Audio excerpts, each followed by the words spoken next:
बेबायदिनो दुखुनि गेजेरजों बे बिथांमोननि दैदेनगिरि मानगोनां ओइस आन्थावा दिनै बेनि गोथै सहखौ बिदाय होनायाव रायजोफोरजों बाहागो लाफैदों। बिथांमोननि दैदेनगिरिफ्राबो गोबां फैदों आरो बेनि सिगांनि लोगोफोर आरो बिसिनि एक्स एनडिएफबि संगठननि सोद्रोमाफोर बिथांमोन गोबां फैदों। दिनै दा नै बेखिनियाव फबखांबाय।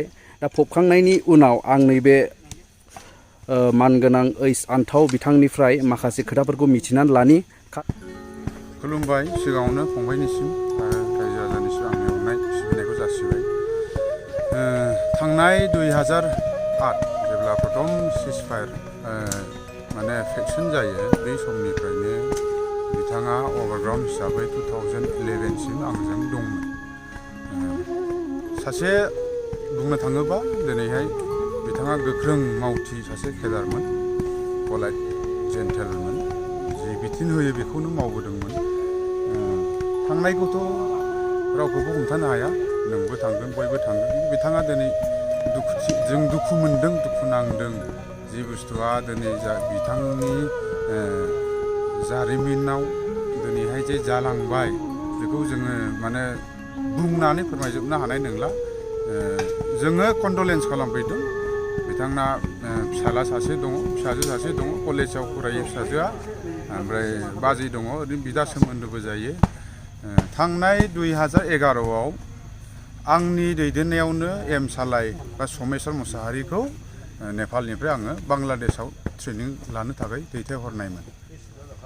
बिनि सिगां बियो अभारग्राउन्ड हिसाबै 2008निफ्रायनो 2011सिम बियो आंजों थाफानानै मावबोदों। गतिके बियो बांलादेशआव ट्रेनिं लादों 2011, 36 बेट्समोन बेना। दा बिनि मावनायखौथ' आङो एक्सेलेन्ट होननानै बुंगोन। बिथाङा जा मावलांबाय बेखौ बुंस'नो हानाय नङा। आंनि बेनोल' जे बिथाङा थांनाय दाख्लि सेप्तेम्बरनि गेजेराव लास्ट आंखौ जेब्ला लोगो मोनो अब्ला बिथाङा बुंनायमोन जे सार जोंनाथ' लिस्टआ दाबो सफैयाखै, स्टाइपेन्डखौबो जों मोनाखै, दिनैसिमबो आं मोनाखै होननानै गाव बुंनाय। ओमफ्राय बिनि सिगां 4 लाख खरिखौबो बिथाङा मोनाखै। दिनै रुंसारि जानानै थांबाय। जों बेखौसो दुखु मोनदों। बयबो जोङो दङमोन, जोंनि सेंग्राफोर दङमोन दिनै। दा बेनोल' जे जों गाबख्रावबाय थानाय, जों बुंबाय थानाय, जोंहा एकर्डनि उनाव दिनै जि बुस्थुखौ जों मोनखानांगौमोन बेखौ मोनालासेनो बिथाङा रुंसारि जालांग्रोबाय। बेखौ जों दुखु मोनदों, दुखु फोरमायदों। आरो बिथाङा गैयाबाबो न'खरनि जाय फेमिलिफोर दङ बिथांमोना बिनि नामावहाय मोनगोनखौ जों आसा थिदों। दानि बर्तमाननि जे सरकार UPPL BJP बिथांमोना जायफोरनाखि दिनै BTC खुंथायाव दिनै सालायबाय थादों, निस्सय बेल' नङा, बेजों लोगोसे जि लिस्टआवहाय दिनैहाय सोजानाय जायाखै, एडिसनेल लिस्टआव जिफोरनाखि लास्ट दाख्लि साबमिट खालामबाय बिथांमोनाखौ बयबो मोननांगौ होननानै आङो आसा थिदों। आरो बेजों लोगोसे बिथांनि थैनायनि दिनैनि मेन जाहोना फाइनान्सियेलि क्राइसिसनि थाखाय दिनै थैदों।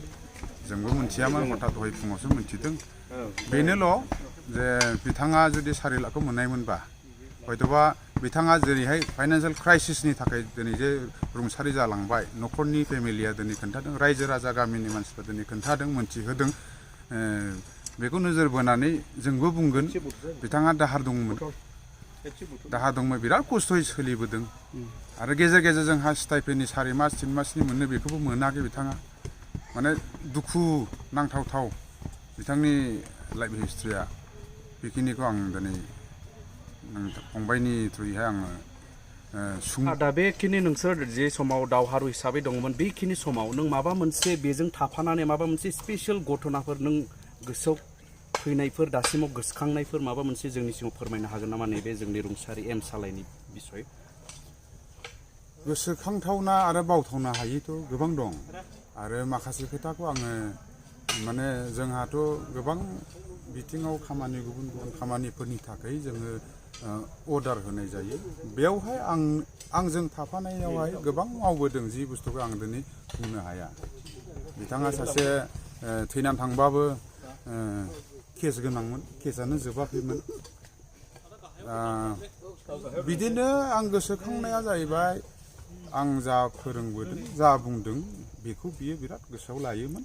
आरो बेबायदिनो बिथाङा माने सोलिबोदोंमोन दिनैनि दिनसिमाव बिथाङा बिराद अनजाथाव मानियोमोन आंनि बिथोन बायदि दङमोन बिथाङा आरो आंनि खोथाखौ मानियो संगठननि मोनसे डिसिप्लिनखौ मानिबोनानै सोलिबोयोमोन बिथाङा दा हामबाय होनाय थाबाय बेखिनियाव आंबो बुंनो सानो सासे गामिनि जाय बिथाङा आंजों लोगो बायदिमोन आं सोमोन्दोआव बिमाय जायो दा जों गामि हिसाबै जों बेखौ बुंनो सानो बियो मोनसे सासे ओरैबायदि मानसिमोन माने समाज सिबियारि मानसिमोन बे बिथाङा एन्टि ससियेल हाबाखौ मालाबाबो बियो मोजां मोनामोन बेफोर खामानिखौ समाज हिसाबै होबथानायाव बे बिथाङा गोबां जोंनि गामिफोराव गोबां मावबोदों जोंनि गामिफ्रावल' नङा जोंनि एरियायावनो होनना जों बुंनो हायो आरो बेबायदिनो बेजों लोगोसे बिथाङा गोबां माने जोबोद अनसुला मानसिमोन जाय माने फ्रि एन्ड फ्रांक बयजोंबो मिलायनाय बयखौबो अननाय बेखिनिखौ जों गामिनि हिसाबै बेखिनिखौ आं बुंदेरबावनो सानबाय आरो बेजों लोगोसे जोंहा दंफैबावो नै मानगोनां जोंनि डि अफ्रि एक्स एन डि बिनि सासे दैदेनगिरि बिथां आसा नोंथाङा दिनै बे हाबाफारियाव सफैनानै मा बुंनो सानदों थ' एम सालाय बिथांनि जि मुंख्लं जानाय माने बुंबाबो बुंस'हायैफोरबायदि आं जि समनिफ्राय बिथांखौ लोगो मोनदों आरो बिथांजों जेरैबायदि खामानि मावफानो मोनदों जेला आं नेपालाव 2011आव लोगो मोनाखै आं बेखौ खामानियाव थाफाजाबनो बिनि उनाव अन्थावजों थाफाबाय आं नेपालाव थाफादोंमोन बिजों ट्रेनिं जिथु लाखांनानै फैबाय ट्रेनिं लाखांनानै फैनानै माने मोजां मोनदों बिजों खामानि मावफानो जेरैबायदि मानसि बिनि खामानि मावनाय मालाबाबो गुबुन गाज्रि खामानि मावनो मालाबाबो मोजां मोना आरो बे सासे मानसि ओरैबायदि सैथोआव मावो आफादाव सैथोयै मावदों होननानै बुङोब्ला बेबो सासे खारन आं माबा मोनसे खामानि होदोंबा बेखौ फल' खालामग्रा मानसि मालाबाबो आं लोमजादों बा माबा मोनसे देहानि प्रब्लेम बेफोरबायदि खोन्थानायखौ मोनफेराखै साननैसो समावहाय बिथाङा सिजफायाराव ओरैहाय सनाय केम्पआव थादोंमोन माखासे एसे उसुबिदानि थाखाय बिथाङा बुंनो नाङामोन दिनै बुंनो गोनां बायध'था जादों आरोखि आं बिथांनि सायाव आरो मा होनबावनो आं गोसोआव बुंबाबो रावा फैयैफोरबायदि जानानै दङ दुखु नांदों बेफोरबायदि आरोखि